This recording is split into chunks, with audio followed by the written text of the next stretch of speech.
My name is George. I'm unemployed and I live with my parents.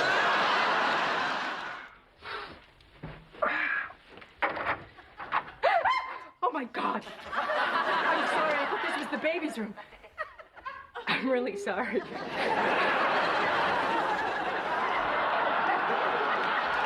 I was in the pool! I was in the pool!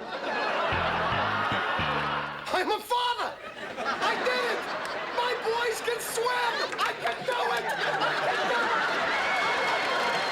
it! I just threw away a lifetime of guilt-free sex and floor seats for every sporting event in Madison Square Garden. So please, a little respect. For I am Costanza, Lord of the Idiots.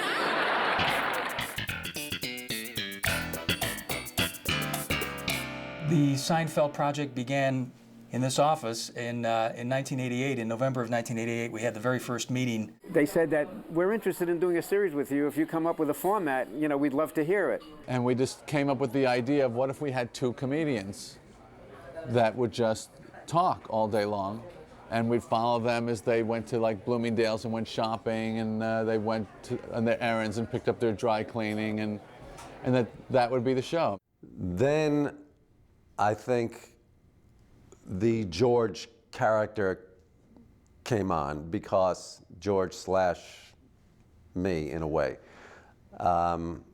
because we needed that other comic voice. And I go, that's it, that's the show. We'll have two guys, two comedians, and we'll just follow them as they go through their meaningless days. And then we'll see that at night, I'll be performing some of the material. And that was where we ran into the first problem, which was, well, if there's two comedians, then you're going to have to see two acts. And we didn't want to do that, since it was my show. And that was out of the question. I had a friend in New York who was in real estate who I often talked to on that level, although not quite the level that I talked to Jerry with. But well, let's have this guy be in real estate. How's the real estate business? It's not bad. It's coming along. Why? Did you need something? You handle any of that commercial real estate? Well, I might be getting into that. You keep me posted. I'm aware of you. All right, let's go! He's like the kind of guy that you hang around with in New York who's not in the business, but you've been your friend for a long time, and you're just kind of, in the important ways, you're too similar to ever not be friends. You know, the friendship survives, even though your lives are in completely different places. The friendship survives because in the important ways of shallowness and neurotic exploration of meaningless detail, that's where you're bonded. What's the difference between these two? You got propylparaben? Got it. You got isobutane 30? I got isobutane 20. Uh-huh. You got sorbitan sesquioleate? Got it. I have aloe. You got aloe? I love aloe. Where do they make yours? Jersey? White Plains. The note that I got from Castle Rock on the pilot was that the two guys, Jerry and his friend George, were too similar. They kind of sounded alike, and characters on sitcoms are always different, and they have conflicts. And I said to them, well, why would I be friends with somebody who I didn't like? So I think I won that battle.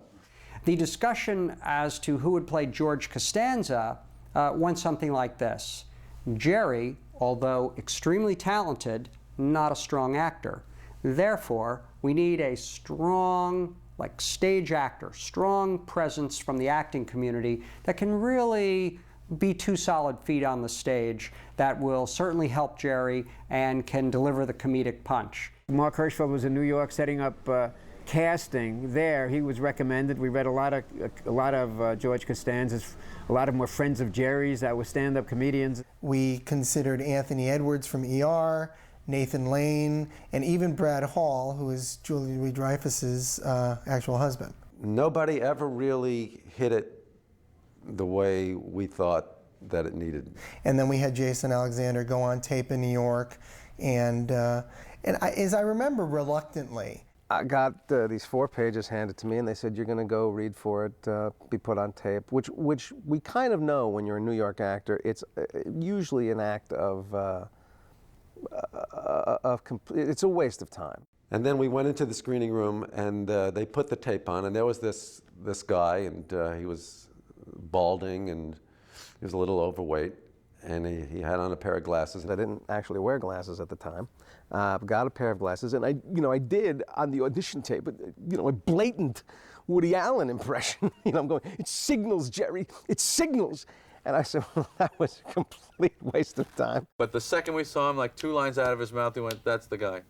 I mean, it was just so completely obvious that he was so talented and so funny and perfect, just perfect. Did she even ask you what you were doing tomorrow night, if you were busy? No. She calls you today, she doesn't make a plan for tomorrow? When is that? It's Saturday night. Yeah. When is that? It's ridiculous. You don't even know what hotel she's staying at. You can't call her. That's a signal, Jerry. That's a signal. Signal. I flew out. I think I came to the Castle Rock offices. Met Jerry, met Larry. God knows who else was in the room. I had no idea who Jason Alexander was. I don't even think I had heard of him. I never met Jason Alexander. I'd seen him in a Neil Simon play. I had seen him on Broadway in a show called Jerome Robbins Broadway, for which he won a Tony Award. He accepted his award, and he was standing next to Tommy Tune. And Jason's 5 foot, I don't know, 5? Is that right, Jason? I don't know how, but maybe he's 5'7". Maybe he's 5'6". Split the difference. And Tommy Tune is whatever, 8'10". And so the two of them like that. And I remember thinking that guy was quick on his feet because Jason played the moment brilliantly. He milked it. In '84, I was part of another show called ER. That was a half-hour sitcom starring Elliot Gould and Mary McDonnell and George Clooney. I could have been tied to anyone. Could have been a fun evening. Did you know that the top of your head looks just like a bird's nest? I had done a show that I was ostensibly the star of in 1987 called Everything's Relative that went right out the window. Of all the new test products that you have ever brought home from the office, this new toothpaste is the worst. It's not toothpaste. It's shaving paste. Kind of a new concept. When we did test the actors for the part, it became between Jason and Jerry's very close friend Larry Miller, who at the time I think was sort of the front runner because of not only his relationship with Jerry, but that instant chemistry that they had. I don't know why I knew this, but I knew that Larry and Jerry were very good friends. And I said, well, this is a fait accompli. I mean, I must be here just to keep him from negotiating too hard. I mean, I'm the spoiler that's going to keep him in line. Larry Miller is a terrific comedian. He's a wonderful person.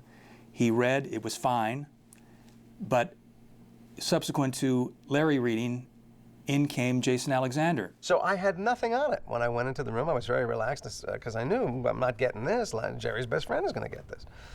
And played it in the room. Everybody laughed. He did such a wonderful job with Jerry. And Jerry, who was the first to admit he's not an actor, Jerry actually sort of rose to the occasion and actually gave more of a performance himself. They said, great, thanks. Larry shook my hand, Jerry shook my hand, whoever else was there shook my hand. I got directly into a car, went right back to the airport, and I think by the time I landed back in New York, there was a call waiting that said, they want to hire you. This is incredible. This is one of the greatest things I've ever done in my life. I'm going to call my mother. What for? I'm in a limo. Hello, Ma? It's me. Guess where I am? In the back of a limo. No, nobody died. It's a long story. I can't tell you now. Because I can't. I said I can't. If I could, I would. Would you stop it? No, I'm getting off. No, I'm not telling you. How's this? I'm never telling you. I don't care. No.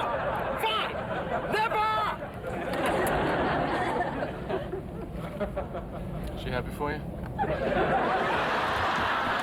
Listen to this. Marcy comes over and she tells me that her ex-boyfriend was over late last night and yada, yada, yada, I'm really tired today. What do you think she was tired from? Well, obviously the yada, yada. Whoa! Whoa! What is going on out there? I need like a bucket of water. I got a car overheating. I got an alarm that won't go off. I'm pressing one, I'm pressing two, nothing. What do I do? Help me! Help me!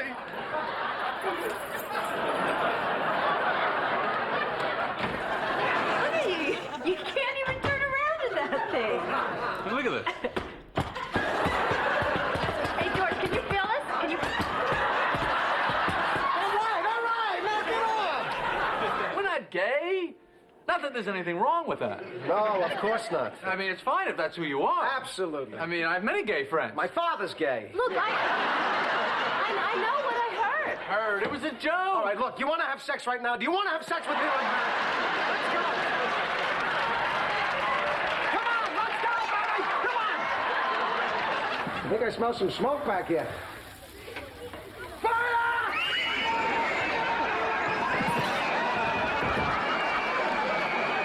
When you think of George Costanza, you think of this despicable human being. It's just, how can anybody be friends with this guy? But as portrayed by Jason Alexander, when you watch Jason play this character, there's just this little twinkle in his eye that you can't help but love. He was so different than any other character. The idea that you could have such a negative character on a sitcom and he didn't have to be heroic or helpful or otherwise have any positive attributes, I thought was wonderful. It would be very easy for that character to be hateful, to be, boy, he's just jealous, or boy, he's so self-centered, who cares? And he walked that fine tightrope of making himself endearing. A merging took place in some odd way where Jason's sensitivity became an underpinning of George's insensitivity. And what you got was a sweet little guy doing not sweet little things. I think Jason's character was one of the most difficult to play on the show because he wasn't an extreme character, he was the middle of the road character. And those are always the toughest because other characters like Kramer's, you can always go out there, you can invent an over-the-top quality that becomes, but Jason had to stay within the boundaries of mediocrity. He was eternally self-justifying that he was always going to swing from the middle rung on the ladder of life. I remembered thinking how wonderful Jason Alexander was at being inept. I mean, it's just great to turn up the screws on him because, I mean, I know he does a lot of different things really, really well, but I just love watching him fail. Jason Alexander was a magnificent actor. I mean, the things that he did used to get me upset because he was so good at laying out those things and becoming that well, he's a pathological liar, wasn't he? I loved doing scenes with Jason, and we didn't really get a lot of scenes, just the two of us. But I love working with that guy. I'm not treating you to lunch anymore!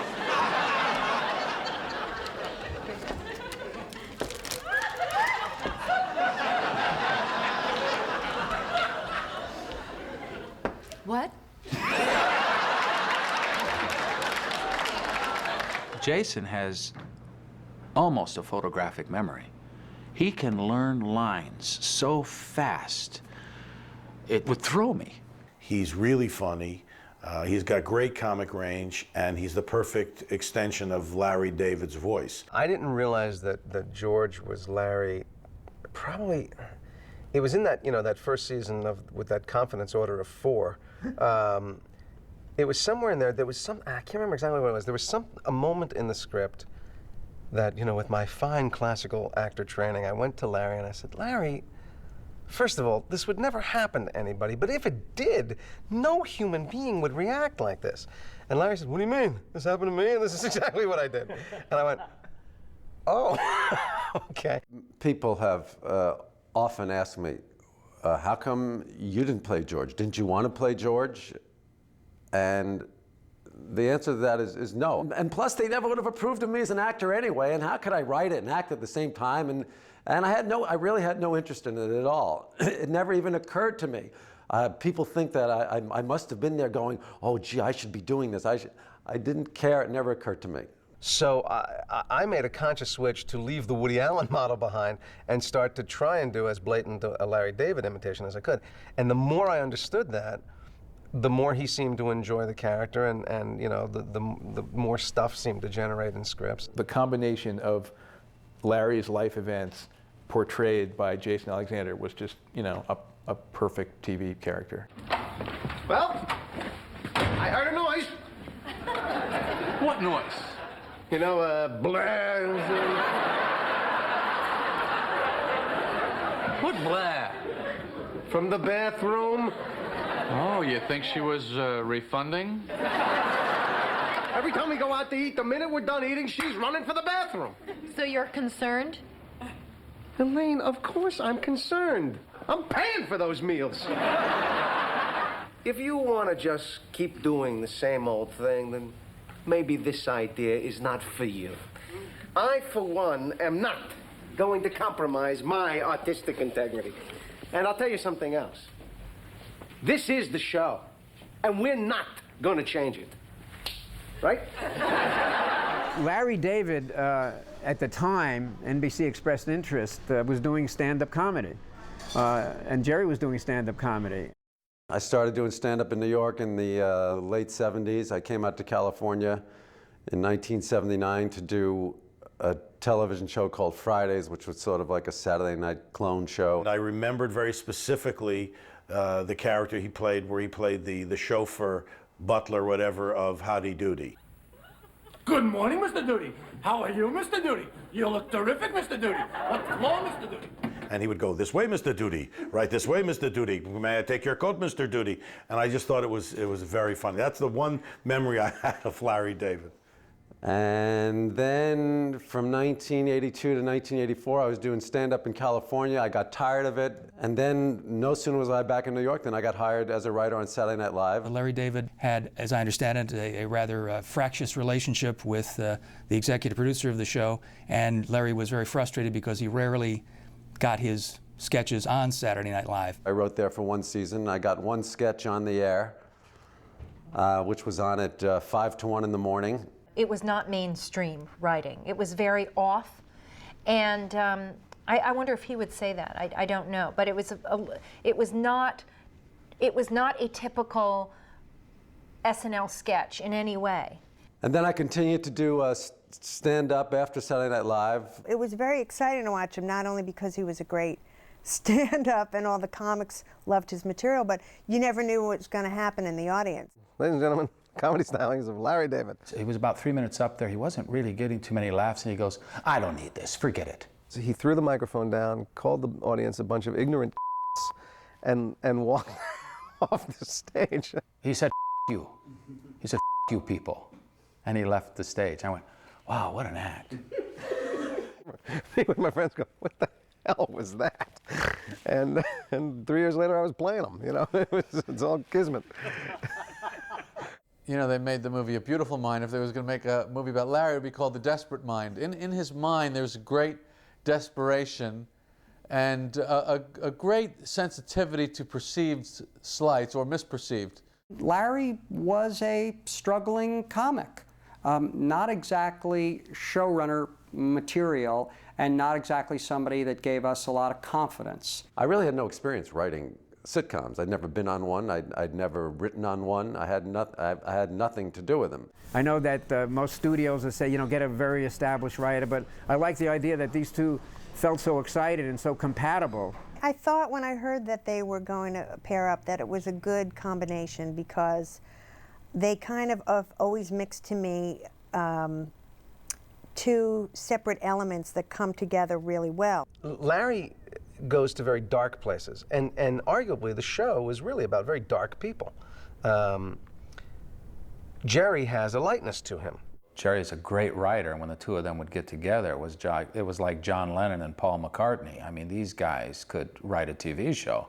It just came through. Well, it's over. It's definitely over. She broke up with you? No, but I can tell she's going to. I can sense it. We had this terrible phone conversation. I was so nervous before I called. I made up this whole list of things to talk about. Who's on the list? Let's see. Oh, I'm very good at going in reverse in my car. Why isn't Postum a more popular drink? Yeah, Postum is underrated. Whenever an idea would come out that was too crazy for me, it would always fit George perfectly. George was really a catch-all for a lot of ideas. He was a guy who you could buy doing any number of extreme problem-solving techniques. It was always an easy buy. And so Larry, who really had the problems and would conceive of these solutions to these problems that were always beyond civilized execution. But George, we could put it on him and you could get away with it. It's come to my attention that you and the cleaning woman have engaged in sexual intercourse on the desk in your office. Is that correct? Who said that? She did. Was that wrong? Should I not have done that? I tell you, I gotta plead ignorance on this thing, because if anyone had said anything to me at all when I first started here that sort of thing was frowned upon,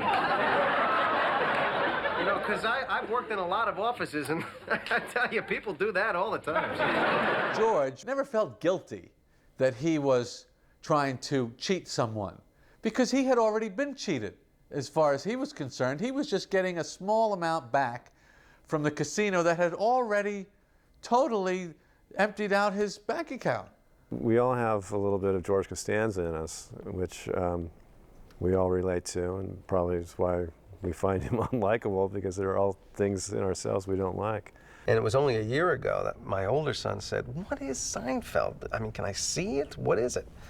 And we sat down and showed him about 10 episodes, and he just went, "Oh, Dad, you're an I mean, I can't believe this is what everyone is this is what George is?" I went, "That's George, my son. That's what's putting you through college, my friend."